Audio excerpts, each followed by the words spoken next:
kita daripada saat normal.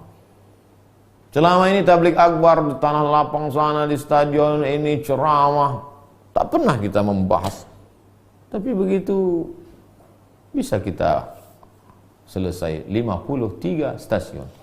Jadi selalu banyak hikmah. Asa antakrahu syai'an wa yaj'alallahu fihi khairan katsira. Boleh jadi kamu benci sesuatu, di balik itu diciptakan Allah amat sangat banyak hikmah. Jangan pernah putus asa, berbuat, berkarya, maka wakulik malu, berbuatlah apa yang bisa kau buat, wakulik malu sesuai dengan kemampuan masing-masing. Yang di Fakultas Pertanian mulailah bercocok tanam, jangan sampai negeri kita kekurangan pangan. Yang peternakan mulailah beternak, buat kolam ikan, beternak sapi, mau Idul Adha tak lama lagi. Sesuai dengan yang Fakultas Sains Teknologi mulailah memotong-motong video pengajian, edit, share sebagai dakwah. Sesuai dengan kemampuan kita masing-masing. Nah, sekarang kita jawab beberapa pertanyaan. Pertama, Pak Irmanto. Assalamualaikum Ustaz. Melanjutkan pertanyaan kemarin mengenai contoh syair puisi. Contohnya Wajah-Wajah karya Khalil Gibran. Saya novel Khalil Gibran ini yang pernah saya baca, Al-Ajnihah Al-Mutakassirah, sayap-sayap patah. Jadi ungkapan-ungkapannya tentang cinta. Jadi selama tidak, Bapak tak ada ngasih contoh, Bapak hanya ngasih judul saja, Wajah-Wajah. Kalau maksud saya, kasihlah saya satu contoh, nih syairnya, nih bunyinya, baru situ nampak, oh ini bertentangan dengan akidah. Nah, jadi kalau teks itu bertentangan dia dengan akidah, bertentangan dia dengan syariat Islam, menafikan Tuhan itu nggak ada, yang ada itu adalah waktu dan zaman, kalau berakhir waktu, itu baru. Kalau bertentangan dengan akidah. Tapi kalau dia bercerita tentang akhlak, tentang kebaikan, kita ambil. Mana dalilnya Pak Ustadz? Satu, ketika terjadi perang Khandaq. Khandaq itu artinya parit. Nama asli perang itu perang Ahzab, aliansi partai-partai. Karena Nabi dikeroyok oleh aliansi partai kafir, partai munafik, partai Yahudi. Mau mengeroyok Nabi. Datanglah Salman Al-Farisi. Kata Salman, ya Rasulullah, ya, kami di Persia ada sebuah tradisi. Apa tradisinya? Kalau kami perang itu kami gali parit keliling, supaya musuh dari sana nggak masuk. Itu nggak ada wahyu. Tak ada Allah menyuruh, hai orang beriman, galilah parit. Nggak ada. Dan itu datang dari Persia. Persia itu kafir, nyembah api. Apakah Nabi berkata, hai Salman, ini dari negeri kafir, haram kita ikut? Enggak. Nah, jadi produk kafir, apakah itu benda, apakah itu syair, selama tidak bertentangan dengan syariah, boleh dipakai. Begitu juga ketika Islam sampai ke Bizantium. Bizantium adalah kota yang didirikan oleh Kaisar Bizanti. Lalu kemudian kota itu ditaklukkan oleh Konstantin, dirubah dari Bizanti menjadi Konstantinopel. Orang dulu apa-apa itu mengenang nama, kasih nama. Begitu orangnya jatuh, ganti nama lain. Bizanti, buat nama kota Bizanti. Tumbang Bizanti, Konstantinopel. Tapi ketika Muhammad Al-Fatih naik, dia tidak buat nama kota itu jadi Fatih City, Al-Madinah Al-Fatihiyah, enggak. Tapi dia pakai Istanbul. Yang dia bawa bukan dirinya tapi agamanya, keyakinannya. Nah, di antara ciri khas bangunannya adalah menumpuk batu-batu melengkung. Coba nanti kalau pergi ke Istanbul, coba lihat batu-batu itu ditumpuk, bukan dicor seperti tempat kita. Batu itu ditumpuk, tapi susunannya begini, yang besar di atas, kecil bawah. Bisa batu itu tak jatuh. Arsitektur melengkung itu tidak ada di zaman Nabi Muhammad SAW. Karena Masjid Nabawi itu tiangnya batang korma, habis itu di atasnya adalah pelepah korma. Tidak ada arsitektur batu melengkung. Itu dapatnya dari mana? Dari Bizantium. Makanya sekarang masjid-masjid kita coba tengok. Dari batu melengkung ke atas. Nah, kubah. Bahkan sekarang kubah dijadikan sebagai rukun. Kalau masjid nggak pakai kubah, nggak sempurna Islamnya. Itu jawaban secara umum Pak Irmanto. 2. Asep. Oh, ini dia yang memindahkan kursi Balkis tadi. Memindahkan kursi Balkis dari Sabah ke Palestina. Namanya Asif bin Balkhiyah. Langsung ada tanya. Apakah termasuk zalim jika kita nonton video YouTube tapi kita skip iklannya, Pak Ustadz? Enggak. Saya kalau menonton ceramah atau video pendek dakwah apa ada iklan, saya lewatkan aja. Tidak zalim. Jangan takut Pak Asif. 3. Syafira. Ustadz, bolehkah membaca Sayyidul Istighfar saat sujud dalam solat?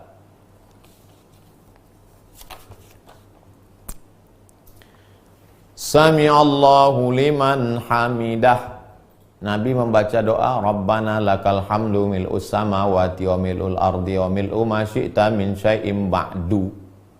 Tapi ada satu sahabat di belakang lain bacaannya. Sami Allahu liman hamidah hamdan thayyiban mubarakan fih. Alhamdulillahi hamdan thayyiban mubarakan fih. Selesai sholat Nabi tanya, siapa tadi yang baca bacaan beda seperti yang aku baca? Kata sahabat, aku ya Rasulullah. Kau yang baca itu tadi? Iya. Futihat abwabus sama. Dibuka pintu langit. Malaikat berlomba-lomba ingin mencatat doa yang kau baca. Turun mereka bawa rahmat. Komentar Al-Hafiz Ibnu Hajar Al-Asqalani terhadap hadis ini dalam kitab Fathul Bari Syarah Sahih Al-Bukhari. Apa kata dia? Jawazu ihdatsiz dzikri ghairil ma'sur fi shalah ma lam yukhalif bil ma'sur.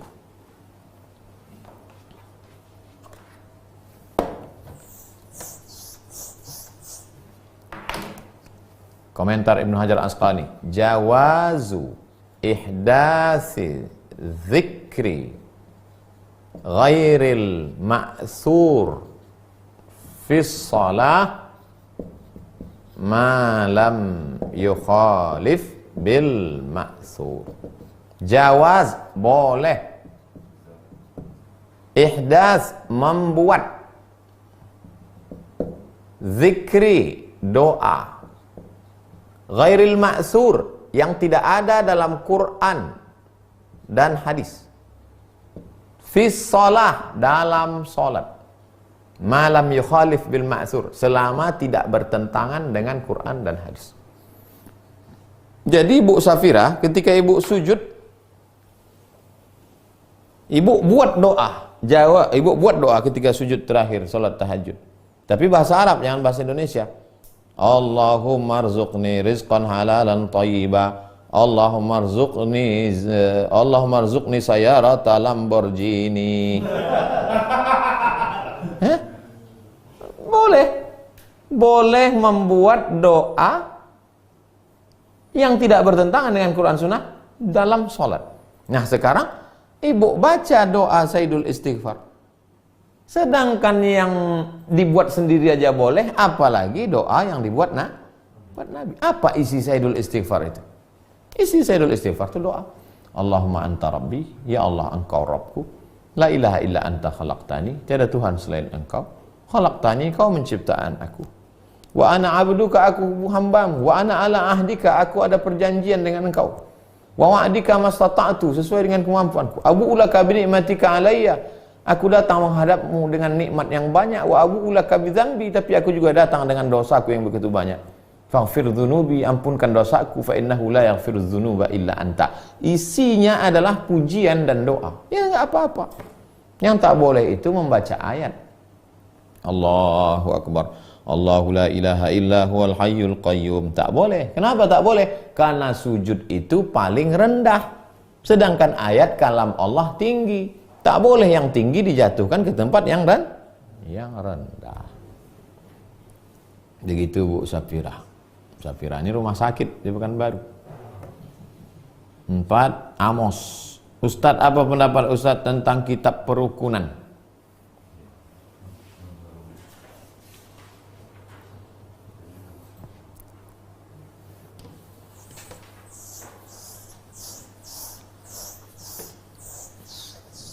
Pak Amos, Islam itu isinya 3. Yang pertama akidah, yang kedua fikih halal haram makruh, yang ketiga akhlak. Ini yang 53 stasiun ini akhlak, ini masuknya ke sini. Lalu kemudian dalam fikih ini ada lagi fikih sholat, zakat, puasa, haji, muamalah, dibagi lagi ibadah, muamalah.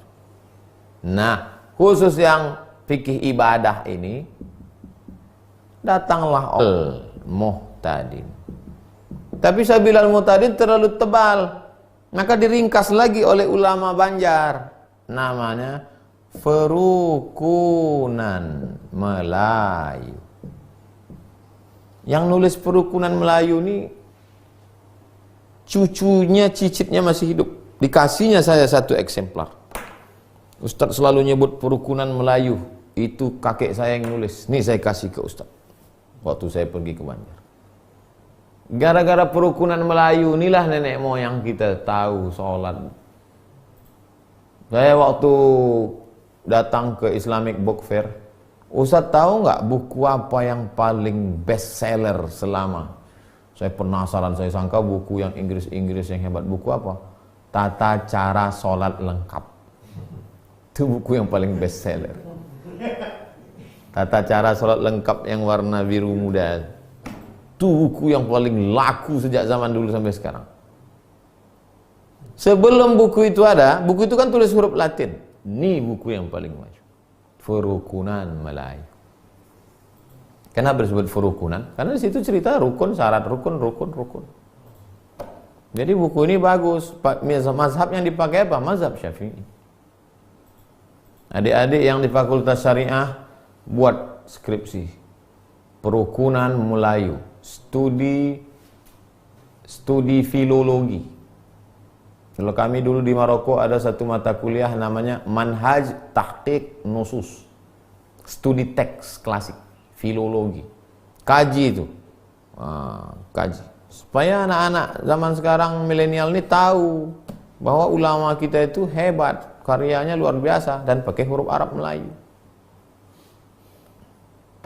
Hebatnya ulama dulu yang menulis dari Banjar, bisa buku itu dibaca dari Aceh sampai Papua. Orang Aceh bahasa Aceh, orang Minangkabau Padang bahasa Minang, orang Papua dengan segala macam bahasanya, orang Bugis Makassar. Tapi buku itu bisa di seluruh Nusantara nih pakai bahasa Melayu. Perukunan Melayu. Terakhir, Idang Rasidi. Ustadz, apa hukum bayar zakat dengan uang piutang? Contoh, si A punya hutang si B. Si B nyuruh si A agar uangnya dibayarkan zakat fitrah saja. Si A punya hutang pada si B. Si A punya hutang pada si B. Si B nyuruh si A bayar hutang. Kau kalau mau bayar hutang, kau bayarkan dalam bentuk zakat fitrah. Itu namanya tahwil. Tahwil itu adalah mengalihkan, ihalah, mengalihkan hutang. Apa syaratnya? Yang pertama, sama-sama tahu hukum fikih. Yang kedua, dibayarkannya sebelum waktu pembayaran zakat fitrah berakhir. Jangan, kau bayarkan zakat fitrah, iya, bereslah itu nanti, tidak usah apa kau beres itu. Besok habis sholat Idul Fitri, udah kau bayarkan. Alah, nggak ada pula beras kau, itu karena tahu, dua-duanya ngerti hukum. Utangnya berapa? Utangnya 100.000. Kau bayarkan zakat fitrahku. Kau tahu kan kapan waktu terakhir bayar zakat fitrah? Sebelum khotib naik mimbar. Bayarkan. Berapa kilo? 3 kilo. 3 kilo beras sekarang berapa? Hah? 42.000. Berarti kalau utang 100.000 masih ada 58 lagi. Nah, itu yang saya maksud tuh mesti ngerti fikih. Nah, jadi hukum asal ihalah tahwil utang piutang itu hukumnya boleh, tapi dengan syarat dan ketentuan berlaku. Hati-hati ini Pak, jangan iya aja tahu-tahu tak dibayarkannya, berutang kita. Jangan gara-gara 3 kilo beras tersangkut amal kita, gara-gara 3 kilo banyak mudaratnya kepada kehidupan kita. Nah, ini tentang masalah mengalihkan hutang piutang. Itulah kaji kita malam ini. Di malam terakhir ini mari kita sama-sama berdoa.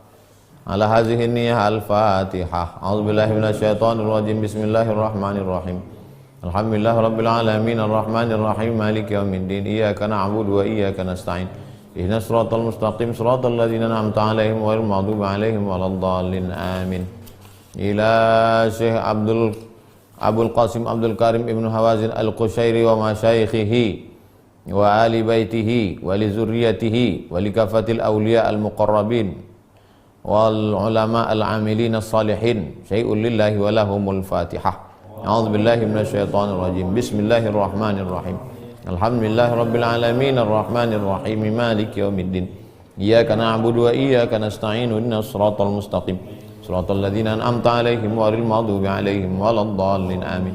A'udzu billahi minasyaitonir rajim. Bismillahirrahmanirrahim. Alhamdulillahi rabbil alamin wassalatu wassalamu ala asyrafil anbiya'i wal mursalin wa ala alihi wa sahbihi ajma'in. Allahumma aftah lana futuhal arifin, bukakan pintu hati kami sebagaimana sudah Kau bukakan kepada para wali-walimu ya Allah. Adapun penulis kitab ini Imam Abdul Qasim Abdul Karim Ibnu Hawazin Al-Qushairi dan para ulama masyaikhihi guru-gurunya, Allahumma rfa' darajatihim, angkat derajat mereka ya Allah. Allahumma fir lahum warhamhum wa'afihim wa'fu anhum waj'alil jannata mathwahum. Allahumma ja'al quburahum rawdatan min riyadil jinan, la taj'al quburahum hufratan min hufarin niran. Allahumma 'allimna ma yanfa'una, jadikan ilmu yang sudah kami baca ini bermanfaat, berubah dia menjadi amal soleh bagi kami ya Allah. Allahumma anfa'na bima 'allamtana, yang sudah kami baca, yang sudah kami ketahui, jadikan dia bermanfaat, jangan jadi dia menjadi azab bagi kami, menjadi hujjah yang membuat kami berat nanti di hadapan-Mu ya Allah. Allahumma hafaz abna'ana, jagalah anak keturunan kami minasu wal fahsya ma dhahara minha wa ma watan, dari segala perbuatan yang keji tercela, yang zahir maupun yang batin ya Allah. Allahumma jama'na ma'al habibil mustafa fi jannatikal ula, satukan kami bersama Rasulullah SAW dalam surga jannatul firdaus ya Allah. Rabbana taqabbal minna, terimalah salatana, salat kami, wa siyamana, puasa kami, wa qiyamana, qiyamul lail kami, wa takhasyu'ana, khusyuk kami, wa ta'abbudana, ibadah kami, wa tammim taqsirana, sempurnakan segala kekurangan kami ya Allah. Allahumma ansurna fa innaka khairun nasirin, tolong kami, engkaulah sebaik-baik penolong. Hasbunallah wa ni'mal wakil, ni'mal maula wa ni'man nasir, wala haula wala quwata illa billahil aliyil azim.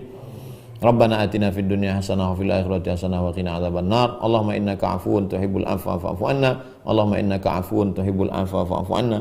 Allahumma innaka afuwun tuhibbul afwa fa'fu anna. Wa sallallahu ala sayyidina wa syafi'ina wa dhukrina wa maulana Muhammad wa ala alihi wa sahbihi wasallam, walhamdulillahi rabbil alamin. Taqabbalallahu minna minkum taqabbal ya karim.